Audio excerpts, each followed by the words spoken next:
In this episode, we're putting a national debate on the record. We're a little less than 6 months out from the midterm elections, and both parties are in an arms race of sorts, redrawing maps to give their party an advantage in Congress.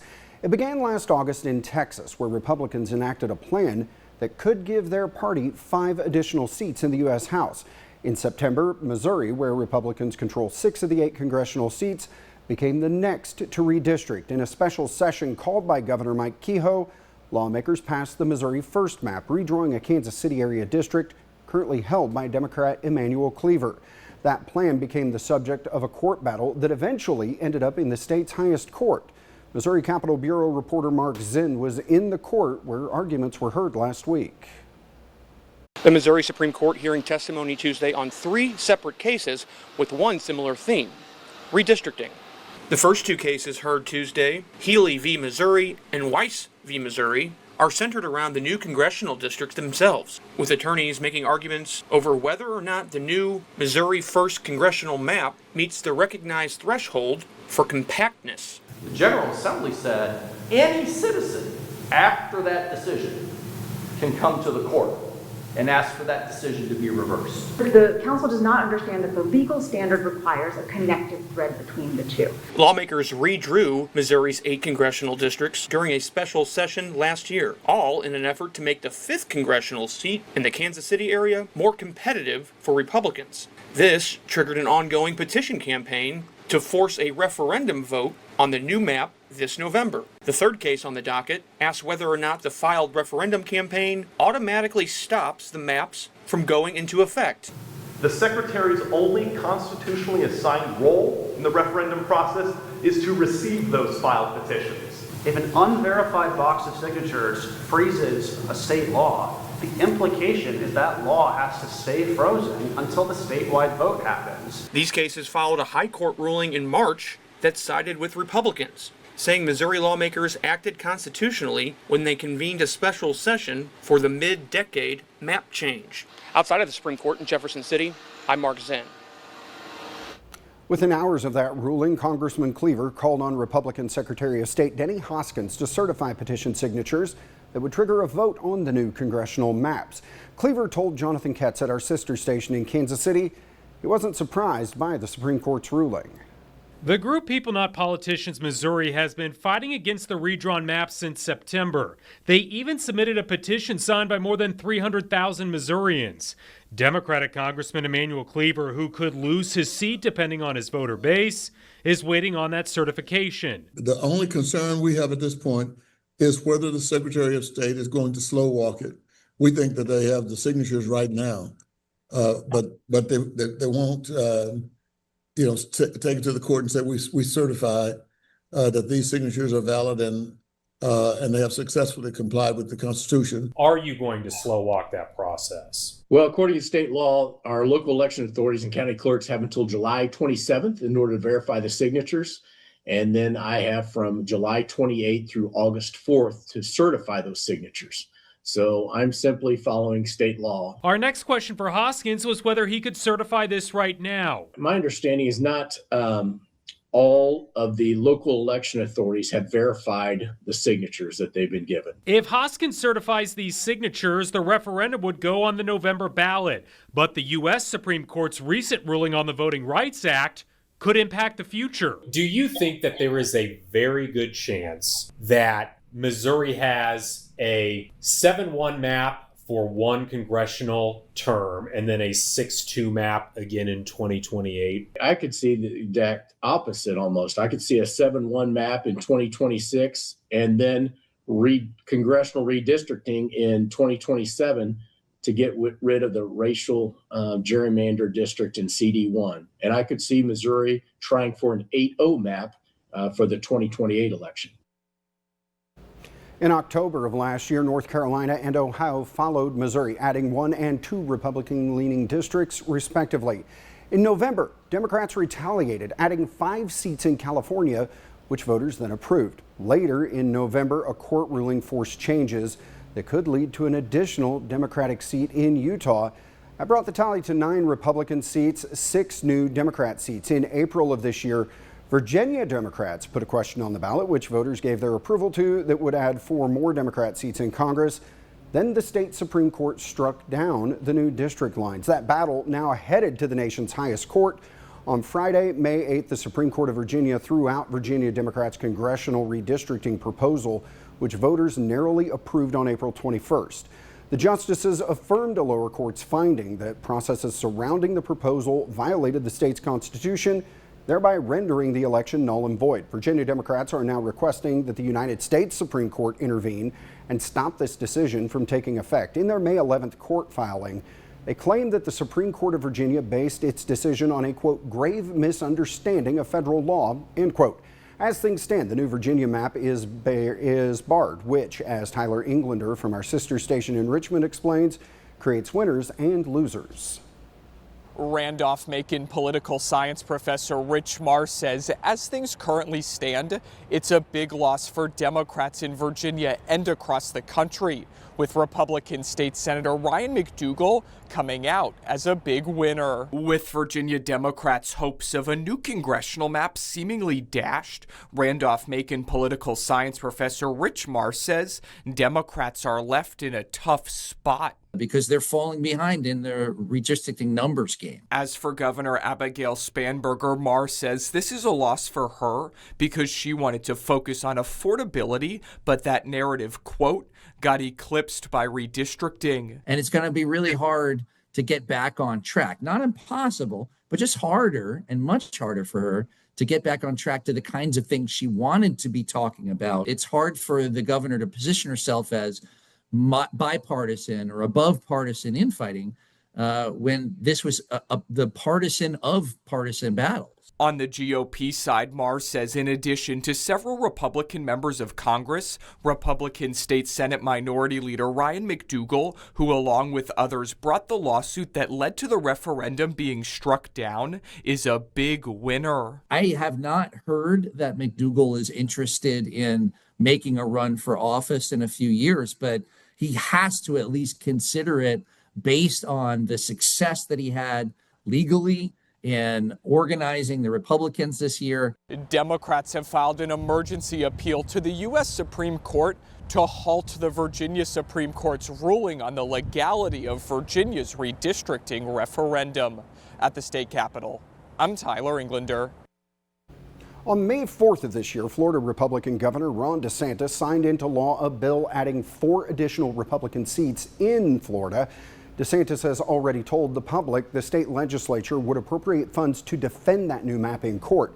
A few days later, on May 7th, Tennessee became the next state to redistrict in a special session, eliminating a Democrat stronghold in Memphis. Now Tennessee House Democrats are calling out Speaker Cameron Sexton after he stripped them of their committee assignments because of, quote, their behavior during the special legislative session.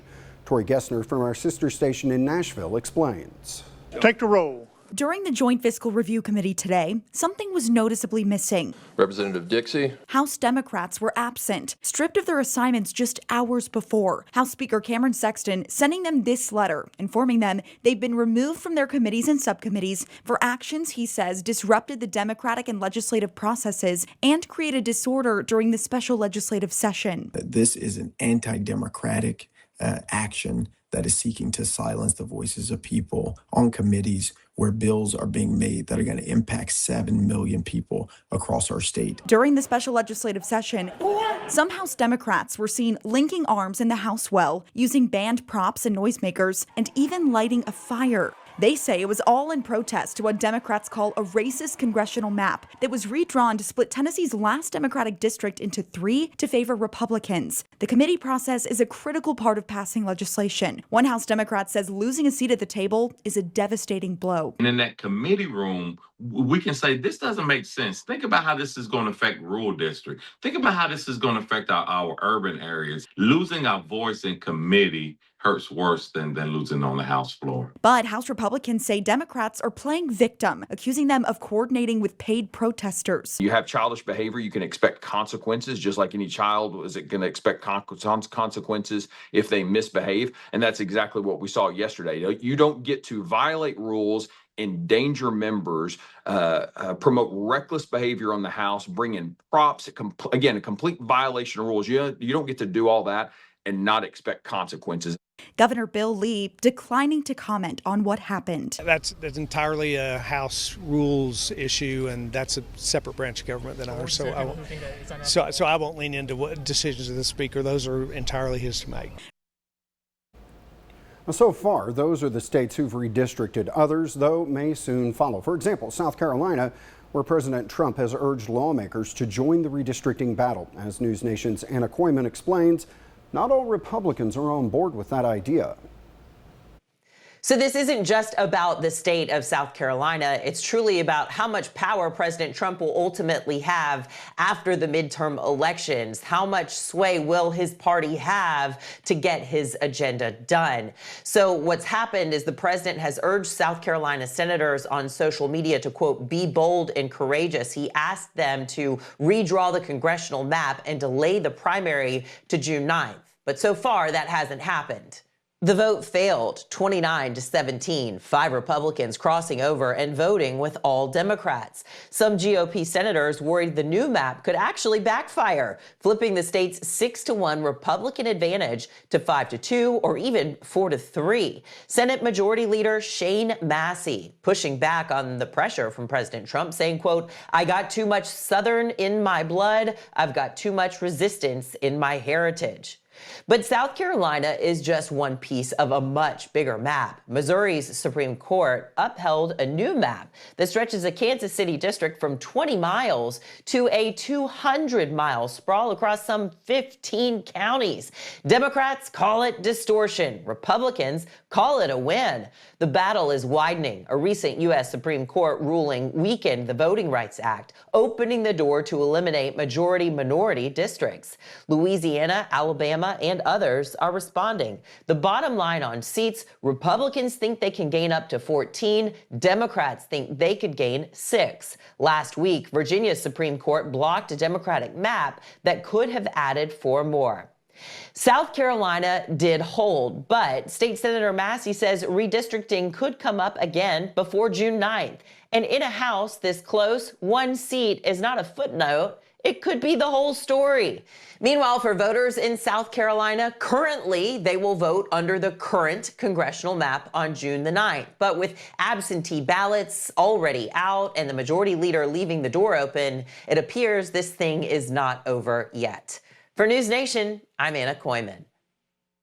As Anna just mentioned, Louisiana is one of the states poised to redraw lines following a landmark ruling by the United States Supreme Court. And Andre Moreau from our sister station in Baton Rouge takes us to the Louisiana State Capitol for the debate. After a marathon session at the state capitol, lawmakers debated 2 bills aimed at redrawing the Louisiana congressional map. The first map, Senate Bill 407 by Senator Edward Price, would have maintained 2 Democrat majority districts. The map has 0 majority-minority district. Instead, there are 2 districts, one based in New Orleans, the other in Baton Rouge, that were drawn without the goal of creating black majorities where black voters will still have the opportunity to elect representatives of their choice to Congress rather than have their vote diluted and fair representation denied. That bill failed on a party line vote, while Senate Bill 121 from State Senator Jay Morris passed on a party line vote. It reduces the state's 2 majority black congressional districts to 1. This harmful bill that reduces Democratic representation, black representation, it just hurts representation across the board. Advanced on a 4-3 party line vote after hours of testimony. Testimony stretched into early Thursday morning, with hundreds of people speaking out against SB 121. It doesn't reflect the gumbo that was talked about. It doesn't reflect the culture, the things we all want to rah-rah about. It doesn't reflect the diversity of the LSU football team. Only one person speaking in support of the map in its amended form. When it does that, I still think it does better than SB 407 under its now amended form is spread out total black influence across the whole state, a little better than what SB 407 does. Morris says Senate Bill 121 does what Louisiana's current congressional map isn't doing. I believe I've put before you a map that meets all the constitutional requirements, unlike the map of 2024 that was declared unconstitutional. Congressman Cleo Fields, who could be impacted by this proposed map, issued a statement saying lawmakers approve the wrong map. I have always believed that every vote in Louisiana matters and every vote in Louisiana should count. Senator Price's proposed map, SB 407, embodied that belief. It was a fair map, one that kept Louisiana communities whole and preserved the right of black voters to elect a candidate of their choice, a standard this legislature should not walk away from. Meanwhile, in Alabama, it would appear Republicans are putting themselves in a position to potentially add at least one more Republican seat pending court approval. Charlize Ramos reports from our sister station in Birmingham. The map passed by the legislature and signed by Governor Kay Ivey would impact congressional districts 1, 2, 6, and 7, as well as state Senate seats 25 and 26. It's about a number, more than just one number. The number is going to either fall a 7-0, a 5-2, or a 6-1. And if they can have their way, they will have a 7-0. It's also about the red color, and that's the color red. If the U.S. Supreme Court approves that map, it will also allow for the state to hold special primary elections. U.S. Senator Tommy Tuberville says this issue should continue through the court system. It's not going to happen here unless the Supreme Court rules on Amendment 14 and 15 in this state now. I mean, we're running out of time. I mean, we're 10, 11 days to the election, and something's got to be done. So President Trump's not involved in it. I'm not involved in it. That's up to each state, the court system. Representative Napoleon Bracey argued that change would be in violation of the Alabama Constitution because any bill being enacted by the legislature during an election year must be done 6 months prior to the election. They think that they could violate our state's constitution and implement this and try to have a primary election late summer where you don't even know if you're going to have a clear winner because it's the highest votes take all because they're rushing everything. With House Republicans saying these maps are not new and the law would allow them to return to the congressional maps drawn in 2023 and Senate maps drawn in 2021. We're not drawing new maps. That's the biggest misconception. We're asking the courts to lift the injunction and let us go back to the map the legislature passed for the congressional plan and the map the legislature passed for the state Senate plan. And just last Thursday, Georgia joined the list of states aiming to redraw lines. Those new lines would not go into effect until 2028, but are already drawing the ire of Democrats. Our chief, Shah Hadri from our sister station in Augusta, has the latest. On Thursday morning, tensions were high outside of the Georgia state capitol after Governor Brian Kemp announced a special session to redraw maps next month. Members of the Georgia Black Legislative Caucus, including lawmakers as well as voting rights activists and the ACLU, calling this Jim Crow, saying this could disenfranchise black voters. We're being called on June 17th to redraw the maps, not only at the United States federal level, but these will also be state level maps. So we're talking like my seat, Senate, House. This impacts our commissioners. This impacts every elected office here in the state of Georgia. So I need people to really understand this isn't just Congress, folks. This is all of the representation, all the elected representation that we have here in the state of Georgia, and that is the map that we will be redrawing. Lawmakers say when the maps are redrawn, they not only could affect voters, but they could also affect businesses coming to Georgia because of the potential impacts to how those lines are redrawn. Because it's going to show the world what kind of racial strife we're still dealing with. And that's not a good thing. It's not good for business. It's not good to attract events like this. And it's going to be out there for the public to see.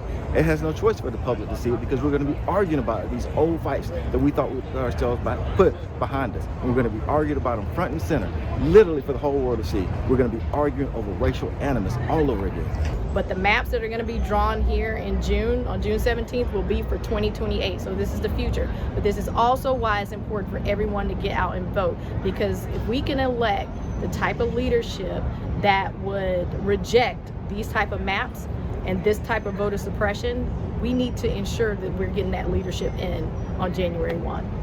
Some lawmakers say when it comes to redistricting, it's a process when they redraw maps, they get input from the public. So talking to Georgia voters all around the Peach State, but they say with this special session happening so soon, that is likely not to happen. Reporting in Atlanta, Archit Seshadri, Atlanta Bureau Chief. In 2025, Kansas Republican state leadership floated the idea of redrawing lines in the Sunflower State to eliminate the state's lone Democratic district. However, Democrat Governor Laura Kelly opted not to call the legislature into special session to do that. And in the Sunflower State, the legislature has the option to call itself into special session, given lawmakers can collect enough signatures among themselves to do so. While the state Senate did just that, those efforts fell short in the state House. We will, of course, continue to keep a close eye on redistricting across the nation and what it could mean for midterm elections. Until next time, thanks for going on the record with us.